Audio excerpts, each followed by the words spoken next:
The leaders of the EU nations are in a bit of a huddle in Brussels on the security question.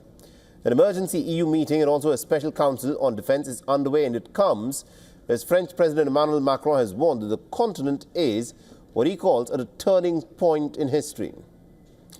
The leaders of the 27 EU nations are meeting in Brussels for the very first time since the explosive Zelensky-Trump showdown in the White House last week. The meeting comes amidst a sense of anxiety after the Trump administration stopped military aid to Ukraine and pushed Europe to take responsibility for its own security. At the top of the agenda will be increasing military spending. The biggest immediate theme will be the outright support to Ukraine in its war against Ukraine.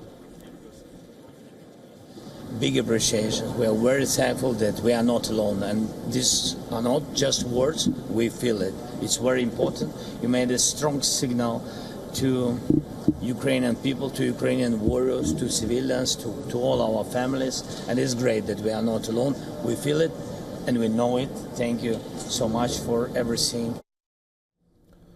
The French President Emmanuel Macron has called for an incredible awakening. In a televised address on the eve of the meeting, he said that he's open to extending France's nuclear deterrent to European partners in the face of the Russian threat.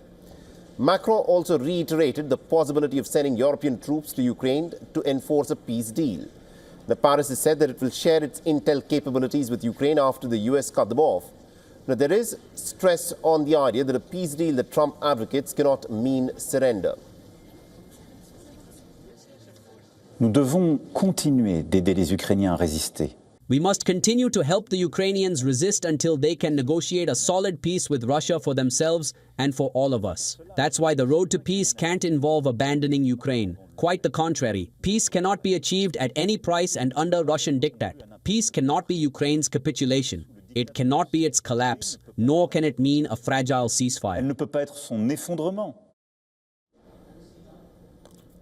On Monday, the European Council chief Ursula von der Leyen announced an unprecedented defence package called the Rearm Europe. She had spoken of a massive boost to defence spending with the speed and ambition that is needed.